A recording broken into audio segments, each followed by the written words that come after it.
Good morning from San Diego. I'm walking through the I walk from my house to my son's father's house because we don't live very far from each other, and it's a bridge between us, so I always say I'm coming across the bridge because it's funny and it makes me laugh to say that we live across the bridge from one another. I know it's hella bright, I'm sorry, I can't hold my phone any other way. And people probably think I'm crazy. They probably think I'm talking to myself, but I'm not. So, good morning from San Diego. I'm on my way to get my baby. I need to probably pay attention while I'm walking. But luckily for me, I have to stop. So, hi you guys. Welcome back to my channel. I'm doing an impromptu recording. Once again, I'm outside. But it's actually really nice out. As you can see, it's bright as shit. Super sunny today. Well, it's expected. It's summer. But I was coming on here because I wanted to talk about Twitter and stuff. I was going to do a review of Southern Charm episode 13. Is this like season 5? I think so. Anyway, I was going to do that, but I was watching it and I don't know what happened. I stopped watching it. I have like 30 more minutes left of it. So I'll probably do like a double recording today, and I'll record after I'm done watching it today, watching the episode. But I just wanted to talk about something random really quick because, you know, I am a writer. Sorry, these glasses just be moving around my face. They're not like perfectly fit, but I really like them. Anyway, so like I was saying, I am a writer, and I luckily am really involved on Twitter, and unluckily as well, because there are some crazy people on Twitter. That's why you gotta be careful spending way too much time on there. But I've been like lucky enough that I actually, you know, interact with some really cool people who are respectful, and they're writers as well. So I am done with book 2, and I'm waiting for, you know, my beta readers to let me know what they think so far, and then I'm gonna go in and I'm gonna edit, which is always the fun part.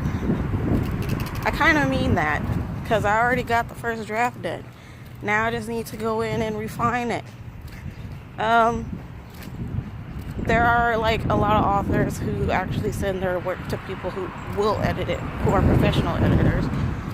I would do that if I wasn't so damn broke, but you know, my editing skills ain't that bad. I know how to do it. It's just that it is easier to just send your stuff to someone else and have them do it for you, and all you gotta do is just like, you don't even have to like publish it no more. Somebody else can do that for you too. Someone asked me to do that for them. They want me to publish their book for them, and they're gonna pay me. At first I told them like, you totally don't have to do that, and because I was just gonna put it up on fucking KDP, because they want to self-publish their novel, and I told them like, you really don't have to pay me to do that. It's super easy and super free. But he wouldn't hear of it, so I guess he's forcing me to take money. Okay, oh well. So I'm doing that, but I'm really excited to edit my own because I like to take time away from it on purpose. Hold on 1 second. I think that's better. So what I like to do is I like to take time away from it on purpose, so that way it feels like fresh and new for me, even though I'm the one that wrote it.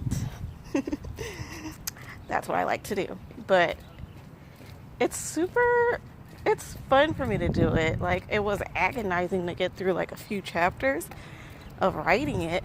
But once it's already written, all I have to do is basically read my own stuff back to myself and see if it sounds good. Because if it doesn't sound good, I'm changing it. Okay? So that's what I'm going to do. I'm going to revise if needed. Hopefully it's not too much. Because I really would like to have this out by the end of this month. That is ideally what I would like. And I know this is very unorthodox, but not a cover yet. But I'm going to get a cover. I promise I'm going to have someone else do it and not just pick like some, I don't know, random cover. I'm not going to do that this time because that's fucked up. I know better now. Once you know better, you do better. Well, you're supposed to do better once you know better, but some people don't.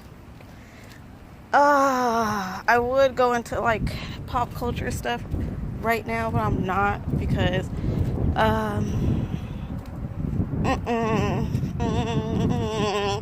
no.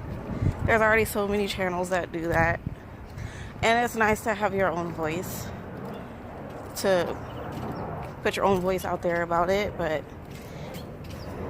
what more can you say that hasn't already been said? Especially about Beyonce and Jay-Z. Tiana Taylor's album, I already spoke on that a little bit because I actually listened to it all the way through. I listened to Beyonce and Jay-Z's album all the way through too. And it was nice. I thought it was cool. I didn't think it was like a serious project. I think they've come to the end of the line, the end of the saga that is their relationship and their marriage. And everything is love, which is the culmination of all of that. And for people to be judging it so harshly, I guess you could say, like, it was just kind of like, you know, it's supposed to be fun because that's where they're at now. They got through all the BS. They are ready to show us that they're on the mend. They're working it out, and I don't think it's just for the kids. I think that's not true. If that was the case, they wouldn't be speaking about their marriage anyway. They save their marriage because they want to save their marriage. They want to be together. Like, you can tell Beyonce is madly in love with Jay-Z. Like, madly in love with him. She wasn't kidding when she said she was dangerously in love. Because that shit is dangerous. It's dangerous being in love. And then you give all of yourself to that person. They only give half of themselves. And that's, I think, what ends up happening with Jay-Z and Beyonce. Like, she really was dedicated to their relationship and to their marriage, and he was half in and half out.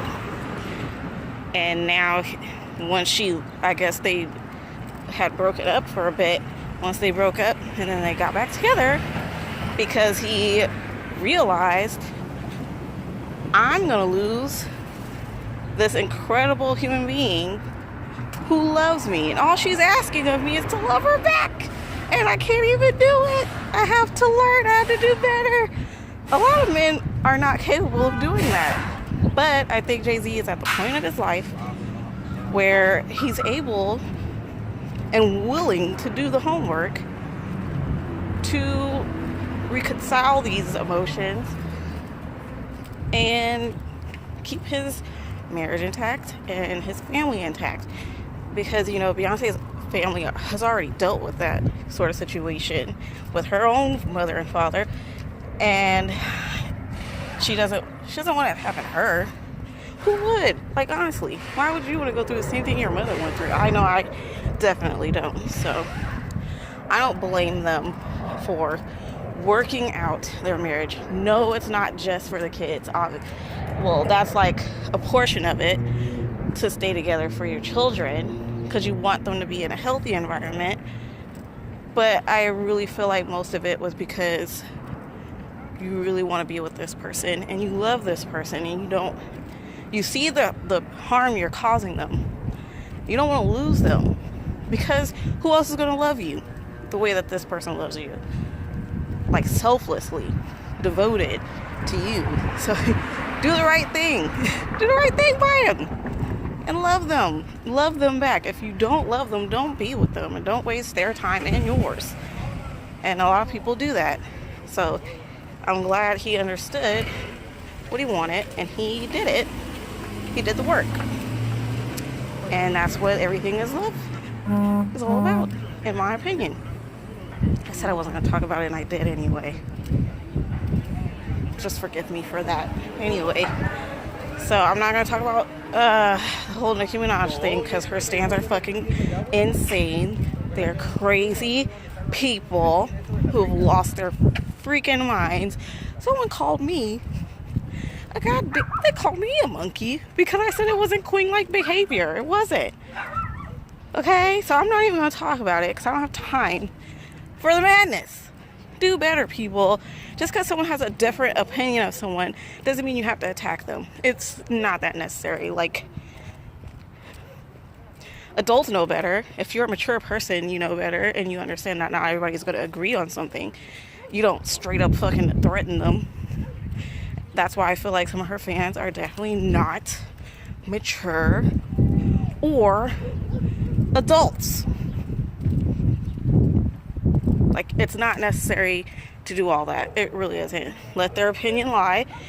There's other artists who experience the same damn thing and have for years, for decades. It happens to Diana Ross, happens to Michael Jackson, happens to Aretha Franklin, happens to Patti LaBelle. You don't ever see them come out of their face and threaten someone or denigrate someone in that fashion. So that's my final word on that.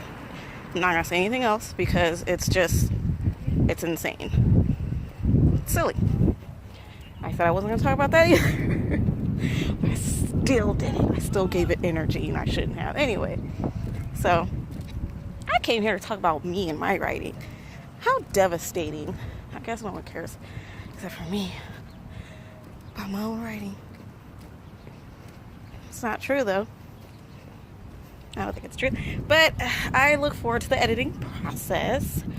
And it's been really helpful having a lot of other people who do the same thing that I do and learning from them, even if they're in the beginning stages. Or on their first ever book, first ever project of anything they've done. It's really helpful, at least for me. I really think it's valuable to learn from others. There's no other way to do things. You just have to really be involved too. That helps. Don't just...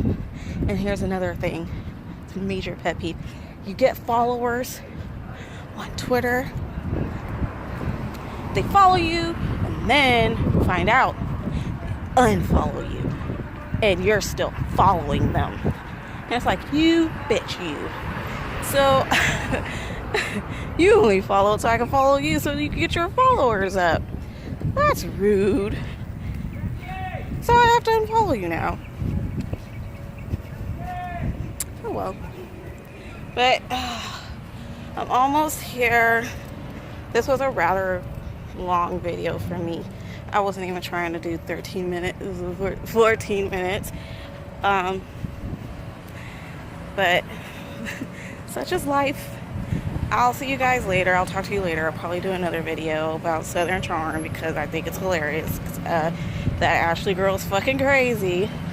But so is Mr. Rabnall. He's crazy too, and he drives the women that he's with crazy because he is insane. He's insane. He can't be controlled. You're not supposed to control somebody anyway. But he's like the typical Southern male who thinks he's an alpha and thinks you're going to do this, that, or the other for him. And you have a role in his life, and if you do not perform the way that he wants you to, then you're out. You're expendable. He's done with you. And I'm really proud to see Catherine taking control of her life and doing better. And I hope she stays away from Thomas until, I just think they were like crazy together. I don't know if they were, because she seems really sane now. She seems like she's doing so good. She just doesn't need that type of negativity in her life. So it's just better this way. Just focus on the kids and co-parent. I gotta go. I'll see y'all later. Have a good Sunday. I'll be back.